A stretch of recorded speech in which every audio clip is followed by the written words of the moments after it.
Gen Halilintar perjalanan pulang ke Indonesia, Sohwa Halilintar ingin segera peluk Aminah. Keluarga Atta Halilintar, Gen Halilintar, kini dalam perjalanan menuju ke Indonesia.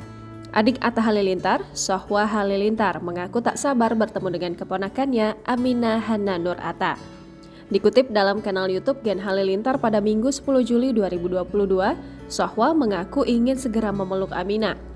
Diketahui, Gen Halilintar berkelana keliling dunia selama 3 tahun terakhir. Sehingga hal ini menjadi kali pertama mereka bertemu dengan Aminah. Sohwa mengaku tak dapat menahan rasa rindu kepada Aminah. Bahkan, Sohwa menempatkan foto Aminah di galeri khusus dalam ponselnya.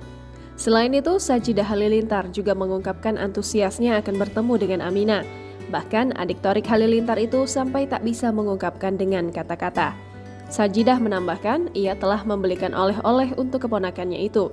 Aminah mendapatkan hadiah baju gamis dari Gen Halilintar. Dalam unggahan video terakhirnya, Gen Halilintar sedang dalam perjalanan dari Arab Saudi menuju Indonesia.